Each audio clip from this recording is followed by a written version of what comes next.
I want to start out by saying that something that I've observed but I've not learned personally is that a good friend will bail you out of jail. But a better friend will be handcuffed to you when you get drug off to jail. And a good seed company will sell you good seeds. But a better seed company will be handcuffed to you as you go through the entire process of transformation from traditional agriculture to a more systems approach of agriculture. Green cover seed, I think, exemplifies that. Noble Foundation, there's a lot of foundations that have a few board meetings every year and decide what they're going to do with their excess funds, or 5% of their foundation funds every year. But a great foundation is one that'll be handcuffed to you as you go through the process. They don't throw money, they invest, and they've invested in us. So I'd like to ask you to help me thank Green Cover and Noble Foundation for letting us have this time together.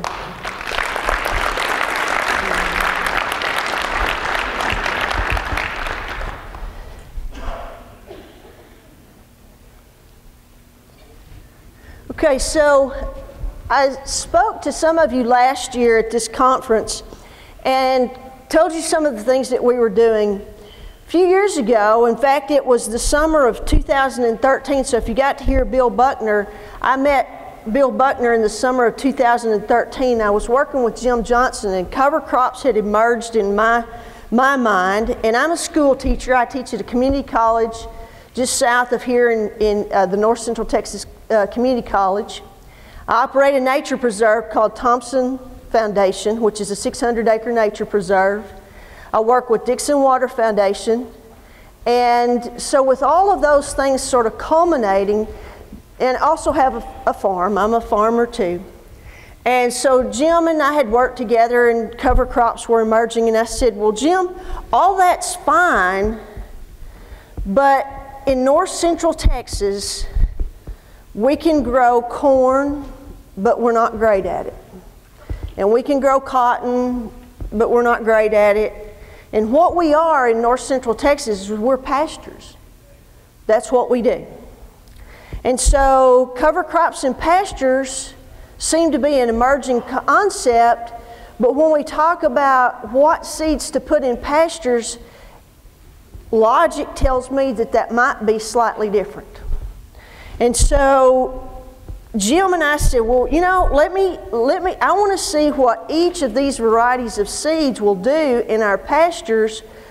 I acknowledge and advocate for multi-species, but I don't know which seed, you know, if it's vetch, there may be a vetch that's will do really well in Bermuda grass pastures, and there may be one that just doesn't do anything, and I need to know if it has a potential. So I wrote a grant with the support of Jim to Noble Foundation, and Bill Buckner asked me, I got a phone call, he said, can I see you in my office? And I went, whoa, well, okay.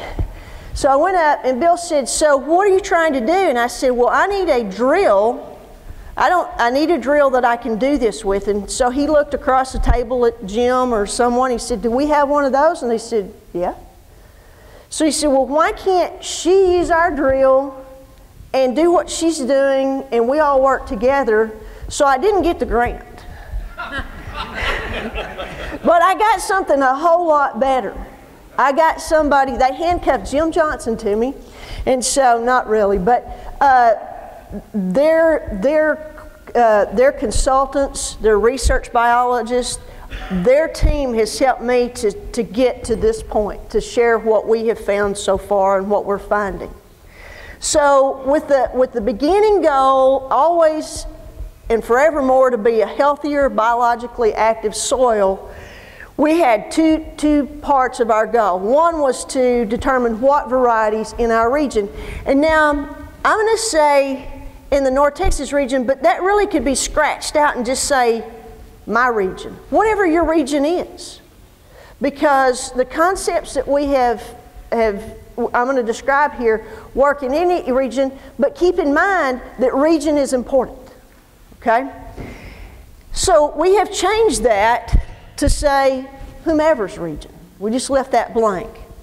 And then to provide an opportunity for producers to be able to see what individual seeds often used in cover crops would do in pastures. Okay, so those are our two goals. That's why we have the pots over there. You can see those. And Michaela Cross is with me right now, and she is an intern this year. And I don't know how many of you have ever broke a green broke colt, but a green broke colt's kind of like an intern. And sometimes you just know, we don't have killers and soap factories anymore, or glue factories for our horses, I guess, anymore. But my dad was a rodeo stock contractor, and I knew what those were when I was growing up, because there were a lot of cull horses. And so there are times that you get an intern and you just know that you really need to orient them to go to the English department or somewhere else. And then sometimes you get an intern, just like a green broke colt, and you know that you're going to have a relationship with that green broke colt for 10 or 20 years, and it's going to be that colt that, as a mature horse, is going to be the one that trains your kids to ride a horse. And Michaela's one of those kind of interns. She planted those pots. Maybe this just talks about her social life, I don't know. But on New Year's Eve, I guess it says a lot about mine too, I was in the lab on New Year's Eve at midnight. And Michaela came in at midnight on New Year's Eve after working a waitress job and planted those. And I went home and went to bed. I used to live across the street from the college. And so I went home and went to bed, and the next morning I got up, and at 10:30 she was still over there working. Okay, so I think she's going to be one of those that stay around for a long time. And the reason I really want to build Michaela up in your mind is Michaela's a 4.0, and she can do anything in the world she wants to do. And she has chosen agriculture. Rangeland ecology is what she's going to do. She's going to be at Sol Ross next fall. So anyway, you are inspiring, and yesterday someone said, look at the young people that are in this room. And so that's important to me. So Michaela's with me. I'm going to invite her up in just a little bit to talk about what she's done on this project. Okay? So here's kind of a historical update. I think my fingers are cold. There we go. Okay, so here's sort of a historical update of this project. Is sort of what I'm going to talk about today, and then fill in some gaps. And so I'll talk about the region that we're working in, our project design. I'll let Michaela come up and talk about that a little bit, our biology and environmental systems, and I promise you that Keith Burns and I did not talk when we developed our PowerPoints, okay? But just so you know, there's going to be some of that coming up. Some of our observations, and then we'll conclude with that. Okay, so the region that we're working in is north central Texas, and so on I-35, all of our plots are close to a road. So a producer could drive up, even if a gate's locked, hop across a fence, and right there they are, real close to the road. So one's right on I-35 on our PACE project. One is on the Dixon Water Foundation's place, one's on my personal farm, and one is at Thompson Foundation. So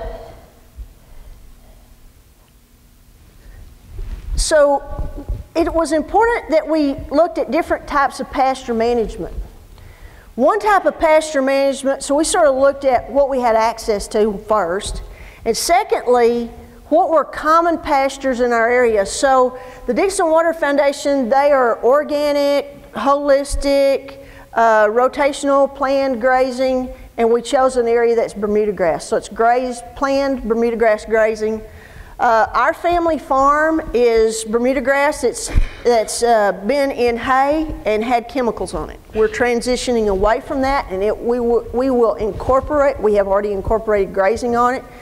And then the other is the PACE project, which is native. It's grazed once a year, planned paddock grazing, and then Thompson Foundation has not been grazed since 1982.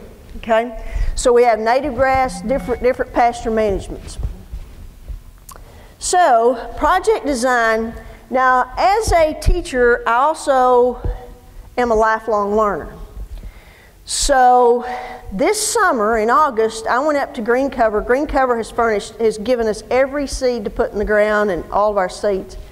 And so one of the things that I learned this summer I wasn't planning on learning, I went up to Green Cover, and a friend that I teach with, I said, hey, I'm going to run up to Nebraska. You want to go? And she said yes. So we head off one Sunday morning, and we get almost to Nebraska, and she says, you know what? I think in the rush of packing, I forgot to pack some personal items. You know, I'm kind of a wilderness person. I can do without a lot of things. But she's not one of those people. So when we got to the room, she said, you know, I'm just going to wash out my personal garment and hang it in the bathroom, and in the morning it'll be dry. So the next morning we got up, and she announced from inside the bathroom that her plan had failed and that indeed her underwear were still wet. So I said from inside the room, I said, well, hand them to me and I'll dry them, because there was a microwave. And I am resourceful, if nothing else. So I put them in there, and I didn't have my glasses on, and I just pushed a button, and there was a green button. I pushed it, and it started. And so I thought, well, in about 15 seconds, I opened the door, and they were still moist. So I shut the door, and I pushed a different button and pushed the green button. I happened to hit popcorn, and in about 5 seconds, flame starts coming out of the microwave. And so I opened that door and put the fire out, and I announced to her on the other side of the door that she needed to open the door and accept her garment. It was full of holes and smelled like fire. And I got it to her just as quick as I could and opened the windows and the doors, and I was trying to air everything out, keep from having to pay, you know, smoking fee for a non-smoking room or something. And so anyway, I did learn this summer that you don't dry women's underwear in a microwave in a hotel room. But I also learned that you have to be adaptable, you know. Your choices have to sometimes change, and sometimes you're going to make mistakes. And we made some big mistakes the first year when we put out our plots. We didn't get our everything lined up just exactly right, so you know our labels weren't 100%. Jim would go out and say, well, that says this, and it's really not that, it's something else. So we learned a lot with that. So getting that under our belt our first year, and also having Michaela helped a lot. So we got back from Green Cover and put Michaela to work. And so Michaela, do you want to come up and describe what you did to get 93 varieties of seeds ready to go in 4 different locations?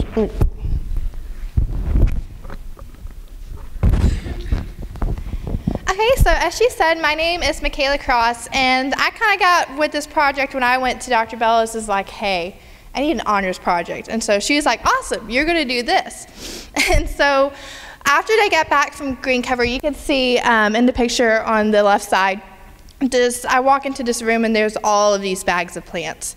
And so those were the 93 different varieties of plants that they were using for the project. You can see some of those over here that are planted and in seed form. And so what we had to do with any experiment was we had to make sure that each of the 4 plots was getting the same amount of seeds that the other one was getting. And so we had the seeds, and we had a sheet of paper that told us how many grams of seeds we needed per 100th of an acre, which was what we were planting at the 4 different plots. And so basically what we had to do from there is we went through, and it wasn't hard, it was just very time consuming. We had to measure out a set amount of grams of each of those, and we carefully put them in just little envelopes and labeled those. And so you can see on the right side, it took the class to organize and put them all in bags, but after everything was done, the seeds were measured out and put in the envelopes. We sorted them out and put them in boxes, and those were what went out to all of the different plots to be planted, and so that it would be the same for all locations. And so once that was done, we were able to get them out, get them planted so we could begin the process of letting them grow and get labeling done out there. And so that's kind of what happened in the beginning. Once all of this was done and they were planted, we went out, well, just before we could plant, we had to put some flags out on the plots. I don't know. Okay, you can kind of see in these pictures. We went out and with a bunch of students, we were able to measure off the plots so that they were the same size. Each seed got 1/100th of an acre. It's about 5 feet by 87 feet, I believe, was the length. And what we did to make sure that the tractor would stay straight and we weren't messing up anything like that, we went out with just some pink and yellow flags. I don't know if we have any with us today. But we went out with these flags and we labeled each of the spots. They were numbered with the plants. You'll see on kind of the green plots over here, they all have their number. And that was to help make sure that we stayed straight with the tractor and that the seeds stayed in their location. After that was done, we went back through, and just to make life a whole lot easier, we stuck some new labels in, had all of the plant names, information, their numbers. And so once that was done, it was just kind of waiting. The seeds were in the ground, and that's kind of some of the stuff that I worked with. You can see Dr. Bellows just carried over some seeds. We have these with us to help identify the different plants, because if you were to just get them in a bag and they'd be all mixed up, that'd be really crazy and really hard to identify. And so we went through, and the 93 different varieties, they're just individually in these test tubes and labels, so you could see when you get the varieties what you're actually dealing with. And so these are all of the seeds that we worked with and that are planted at these locations. And so again, after this was done, we went through, we put all of the seeds in these test tubes. Then we also decided to plant them in individual pots so we could see what they look like. So we have them out on the locations, but just better for pictures and resources to know what we're actually dealing with, we have the individual plants over here in these pots, and we have pictures, and that's just to help for records and just to provide better information for other people. We have those as well to help be able to identify what we're working with. So that's just kind of some of the stuff that I was blessed with the opportunity to help with. This has definitely been a learning opportunity, and I'm so thankful to be a part of it. So thank y'all so much.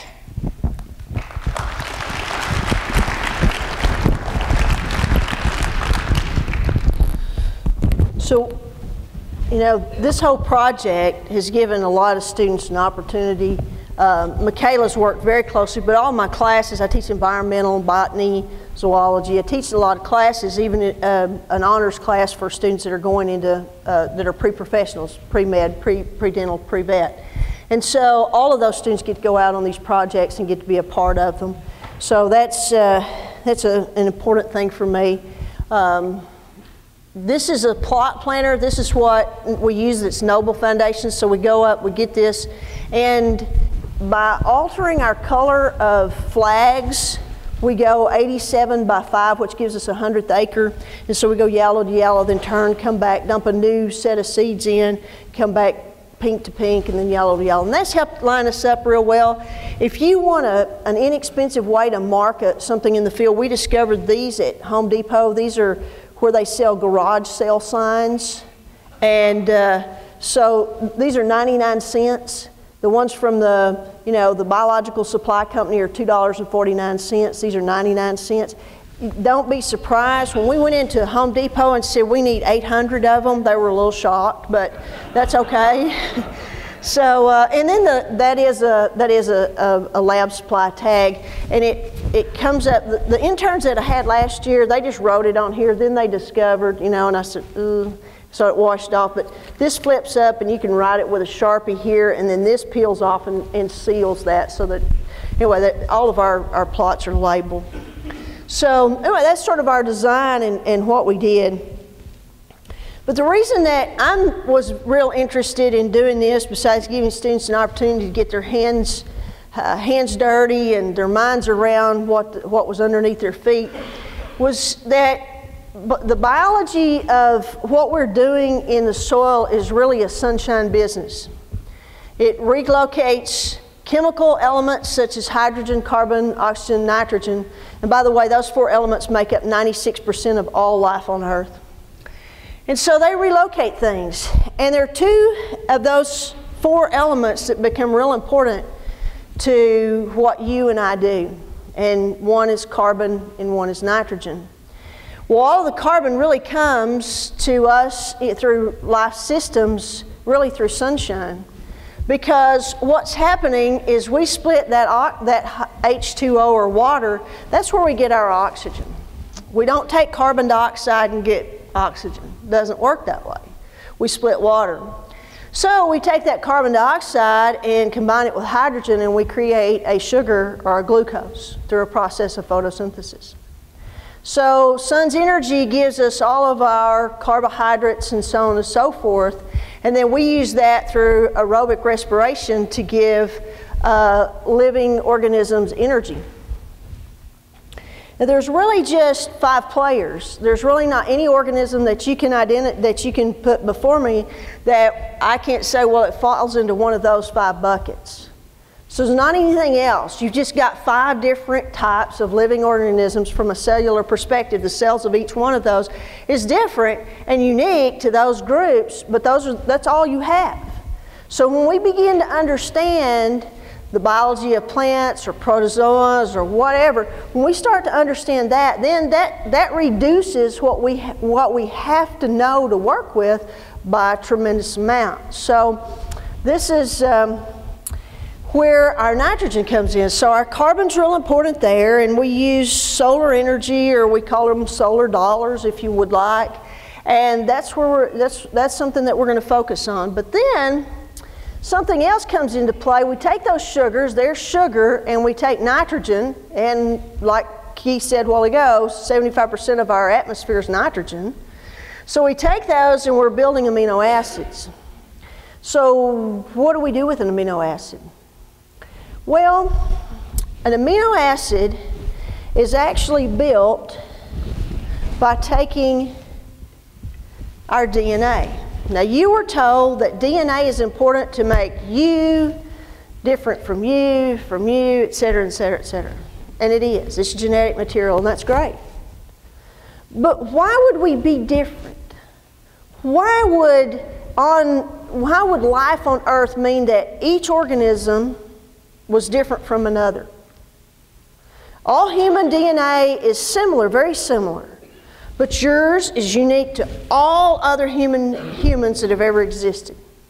Okay? So that's given to you by your parents, and you give that to your offspring. So DNA is a repeating unit. There's only 4 chemicals that make up DNA, or molecules that make up DNA. And so I brought to you something I think you're all familiar with, a grazing stick, right? This is a grazing stick. So if we think of our DNA as numbers, and it's in a linear fashion, in order to make an amino acid, every 3 units of DNA trigger for a specific amino acid. Okay? There's only 20 amino acids. There's not any more. But those amino acids combine to make proteins. And we utilize proteins and break them back down into amino acids.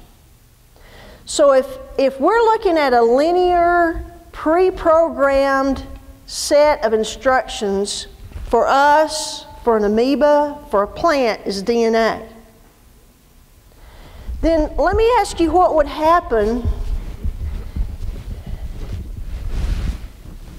if I took one of those out. Here's my stick, and I took a saw and I cut out from 9.5 to 10.5. So what happens if I take that out? Am I going to synthesize the same amino acids that I was going to? Because we're running along in a linear fashion using units of 3. So I go 1, 2, 3, 3 to 6, 3 to 9. Oops, I got a problem. So when I take parts of DNA out, when I take parts of a system away, my functionality, my ability to function as a living organism within a system changes. What would happen if I put another one in? This is another one. So, okay, well, I want one in there. What if I put another one in there? What if I put, this is 9.5 to 10.5, but this is obviously not from a grazing stick. It's not the same. It's not the same ever again. So that it would be a genetic mutation, an environmental impact. That could be any number of things. And I'm not here to advocate or bash genetic modification. I'm just saying that when we're looking at systems approach to agriculture, it becomes imperative that we keep systems functioning all the way down to the cellular level of organisms, okay? All right, so we have individual plots. We have 4 locations that we have 94 plots, and 93 of them are monocultures. So, we are not advocating that you plant monocultures. Symbiosis, life working in cycles is critical. It's very critical to us. And life in cycles is very well orchestrated. We can disrupt it, we can have hurricanes and floods and all sorts of things, but life and cycles of life seem to be able to overcome a lot of things that we think we need to intervene. And like he said today, you know, we've got a lot of the parts there that we're trying to change. Why not capture the parts that are there? So diversity is very important. Now this is a bucket of pond scum, and there's a lot of words over there I don't expect you to look at, but a lot of the stuff is already available. We can go down into the bottom of a pond and pick up a bucket of scum, and it's anaerobic. There's no oxygen in it. They're living organisms. They're just not oxygen-using organisms. And if we expose that to sunlight, we put that in the windowsill and put some saran wrap over it for a few days, it doesn't take very long until we start to see algae emerge, and we start to see green life, photosynthetic life utilize sunshine and start to undergo a process of rejuvenation. So a lot of what we want in our soil and on our land and beneath our feet, it's already there. But we've not created, or we have disrupted the program for them to do what they want. But they're resilient, they can come back, okay? So I said, well, don't wring an egg-laying hen's neck. You're looking for protein in your diet and you want a steak. Can you go out to your cow and cut a steak off this afternoon? Probably not going to work out very well for you, or the cow, either one. But you can manage to get a steak. But if you've got a source of protein in a hen that's laying you an egg every day, it might not be your desired source of protein, but it's a source of protein for right now. It's what you've got to work with, and it will sustain you until you can get to the point that you are shooting for. Okay, so when we set up our test plots, the first thing that we did was we did several soil tests. We did NPK, we sent stuff off to the Haney lab. And I want you to notice, and there's no magic test, the Haney lab, the Cornell lab. We could have a whole afternoon argument about which one works and why and whatever. But let me show you what's unique about the Haney lab or the Cornell lab or any of those. Look at that test. What's on there? Okay, well, I've got NPK. Okay, well, what's unique about that? Not a thing. You can send that off to any lab and get NPK. Then it starts talking about the solvitas. The solvitas looking for carbon. It's really an infrared meter that tells you what your carbon dioxide is. So that's what it's looking for, but it's really looking for carbon. But when we use one of these tests, we're looking for carbon and nitrogen. That's what makes the new test, or the test of looking at sustained agriculture, and we're talking about healthy soil. That's really what we're looking at that makes it different. And that goes all the way back to what I said, that carbon and nitrogen are the two biological units. They're the biological elements that make biology different. And that's where we can capture a lot of where we're trying to go. as I started talking to people within our, I've never had an agriculture class in my life, not one. I teach agriculture, but I've had, my background is in science, it's in molecular biology. So in science, we see three areas. We see our physical sciences, our chemical sciences, and our biological sciences. And as I started to work on my own farm after my dad's death in 1995 and talking to NRCS and others, and it became clear that they were incredibly well trained in physical movement of soil. They knew how to do it. They knew how to build dams and terraces and all sorts of things, and they could tell me a whole lot about what to add to, chemically add to my farm. But when it came to biology, none of us were very well trained. When I went through molecular biology, not one time through a master's degree, not until later, but at least through a bachelor's and a master's degree in molecular biology, did I ever hear the word soil. Not once, okay? So scientists looking at what's going on at the cellular and molecular level weren't talking about soil, and soil people weren't talking about the molecules and biology of the soil. So if we take a look physically, you can't move dirt without it costing you money, unless you do it biologically, through earthworms or some type of living system that's moving through that soil. It's going to cost you money. Chemically, unless you do it biologically, it's going to cost you money. If you work on your land biologically, if it's solar, it's free, and so far, our United States government has not even determined a way to charge you taxes for doing it, okay? It might be, I don't know, but it's free. It truly is free. So knowledge and management to maximize your solar dollars is really a point in whether we're looking at pastures or other, but for us in our pastures, this became kind of clear to me.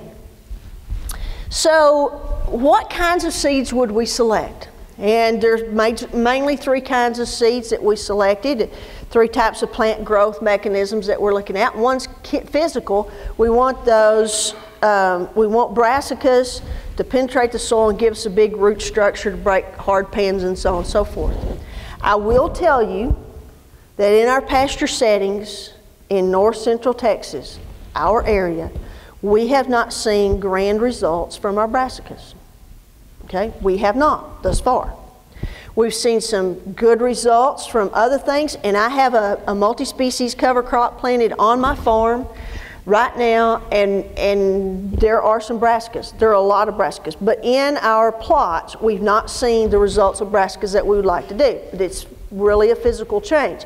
Chemical change, of course, we have legumes and so on and so forth. And then biomass production, all the mass that's produced because plants take in sunlight and builds sugars and starches through photosynthesis. That's really whenever you start to look at your selection of seeds, that's what you're really looking for, is what are they going to do. Now here's some of the observations that we have seen in 2 years. We started in fall of 2014, and we plant where we plant. We plant fall, and then we plant spring. We plant the same plants in the spring and in the fall. So yes, we planted okra on October the 19th. Okay, so not that we expected grandiose results from okra on October the 19th, but we also were establishing this is where okra will be, and we're going to follow suit with both fall and spring the same seeds. Because last year we planted on September the 15th, and we saw Sudan get about 2 foot tall before it froze. In a pasture setting, that's a lot of grazing potential by planting a fall, some Sudan in the fall. So we don't want to rule out anything at this point, okay?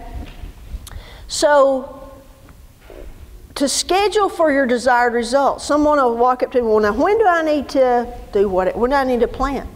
Well, the only planting we really understood, or I did, was when farmers in the area plant cool season grains or cereals. So when they plant wheat in the fall, that's when we did it.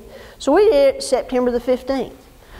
We got, in a pasture you're going to have more insects, you're going to have all kinds of stuff. So we got eaten up by insects, we had grasshoppers, and we had a lot of competition from plants that were already there. So scheduling, so we've changed our planting time. When we were planting in October, I could go out in the field and like at Thompson, there were all the wildflowers of the spring being planted as well by nature.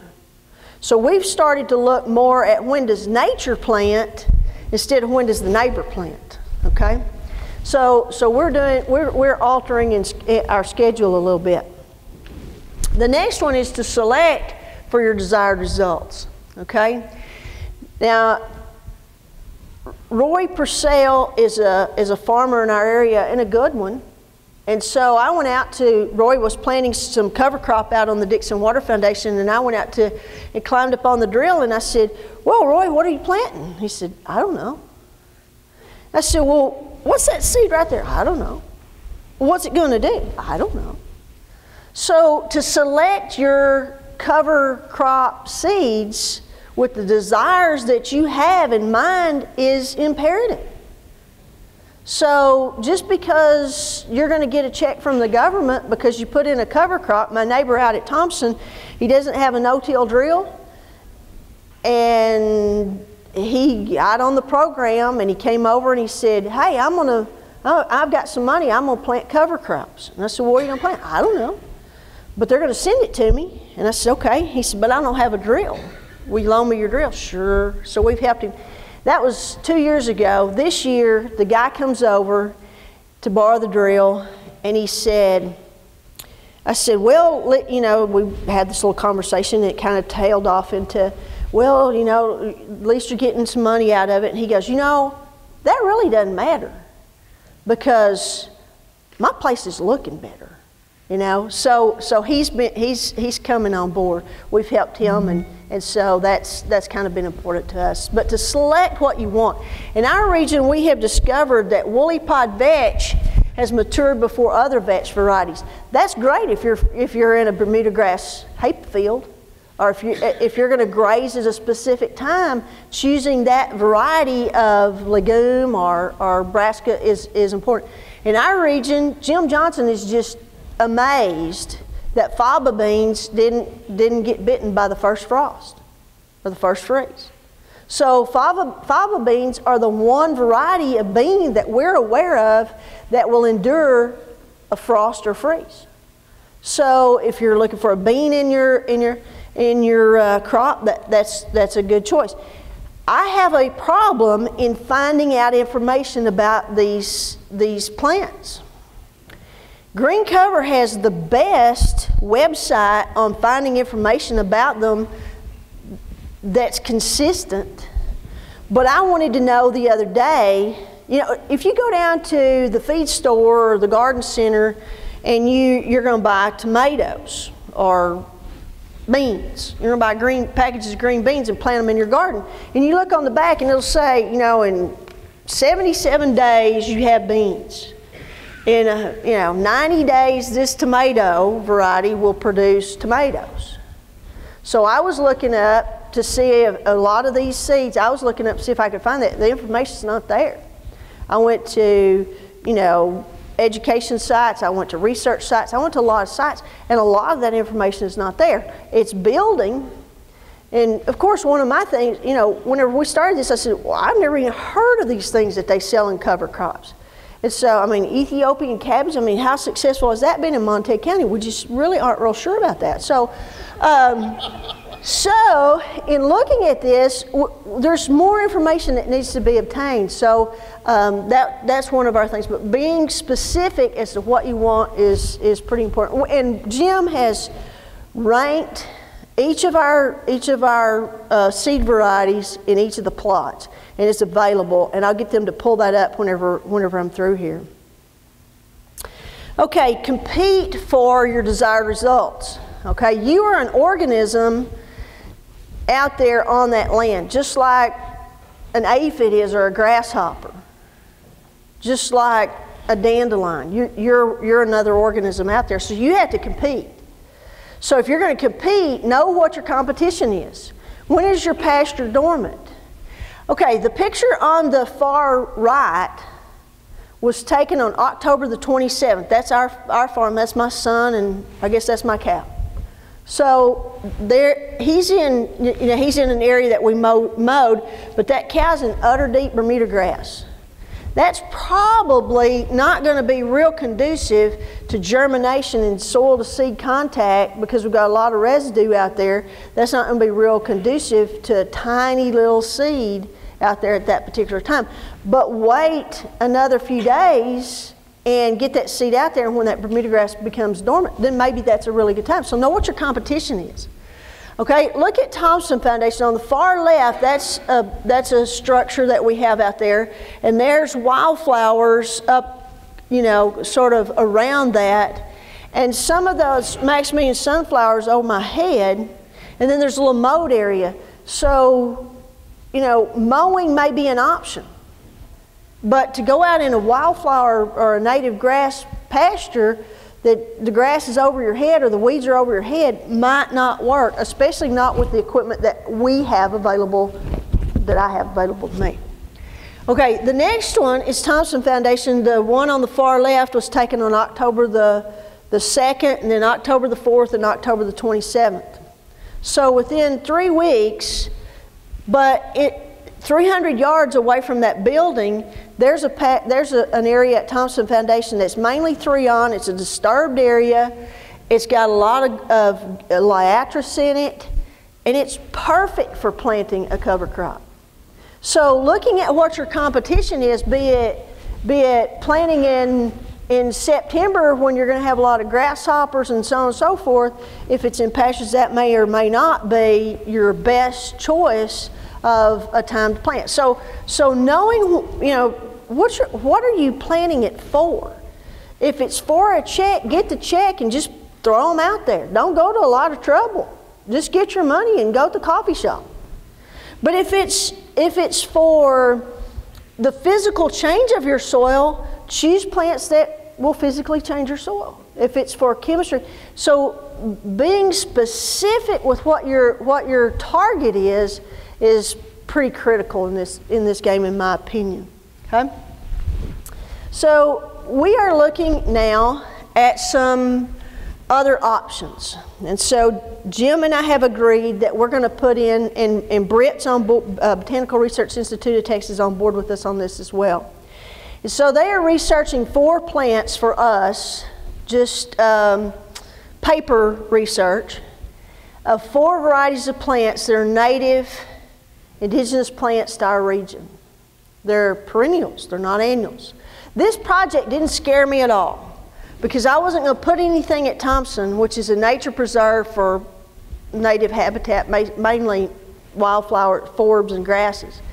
And so when we first kind of started about, I'm not going to introduce something out there, So, because it's sort of, this delicate place we take care of in a different way than most pastures.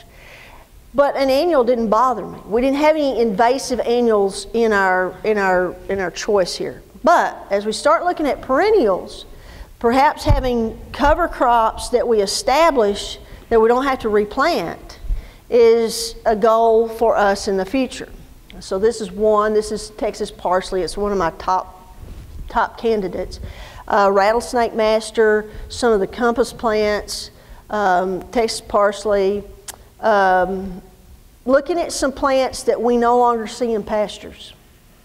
I see them on the sides of the road, and I see them at Thompson Foundation, but where I've seen livestock, I don't see those plants. And so the reason I don't see those plants is not because they don't like pastures, but it's because they're ice cream plants to cattle. So looking at some of those and how we could establish those in management is really our next step. We will continue the project for probably several years. Our knowledge gain may be fairly slow. We accept that. And so, but we're going to continue. Green cover gives us our seed. Dixon Water Foundation's a big part of this. Thompson, NCTC, Noble Foundation. We've not written a grant. It's not going to expire. The only thing that's going to expire is me. So, you know, as long as that doesn't happen real soon, this is probably going to go on for a while. We want to see what we can learn. We're going to have some field days. We will have a field day in April in which you can come and see our plots and visit with us. We've not announced that, and I'll ask Jim if he, we'll find a way to communicate with you. Maybe we'll put it out through a web serve through Green Cover.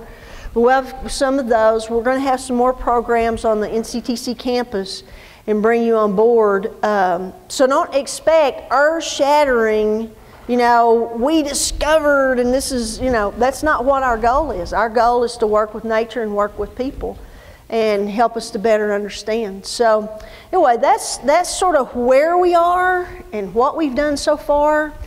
Could you pull up that slide? Let me see if there's anything else on there. Hang on just a minute.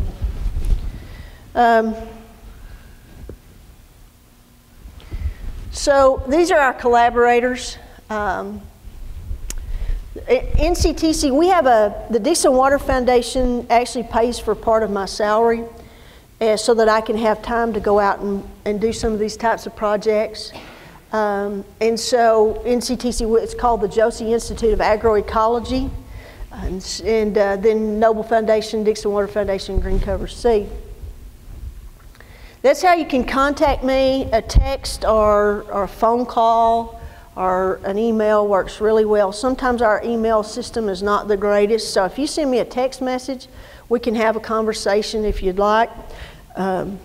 So, would you please pull up that slide of a list of plants? There you go. So it's a little tight, but you certainly can look at that, and I bet Keith and the folks at Green Cover or Jim or either one, any of us would send you a copy of that if you want it. So as we go along, and so it's just really sort of a super performer, an okay performer, a not so great performer, a poor performer. I mean, so we just have sort of 1 through 3 or 4, and then we average them out. So anyway, you're welcome to take a look at that. That's the list of plants. There's 93 varieties, and number 94 is a mix. Now that little pot over there, obviously, what she did was we took a lid off of something and drilled 10 holes in it, and we put 10 seeds in each of the pots. Well, obviously, there's 93 seeds, so all of them didn't get in pot number 94, but out in the plot, they are out there. So anyway, can I answer any questions? It's been a pleasure to be with you. Lisa, one comment that I would make is when we were out there with the plots with Jim, yes, and even with his ratings, those mixes got almost twice as good of rating as the individual species did. You might just comment on that? Yeah, in our mixes, in plot number 94, we're seeing a greater abundance of green this time of year. We're seeing more proliferation, more cover. So we expect that the multi-species mix will outperform any one of the single individual seeds. We expect that. And consequently, it's doing it. Shelby flax also was one that's performed well in all 4 of our pastures. Looked really well. It looked really good. And there's several native flax varieties, and it does real well here. So, anyway.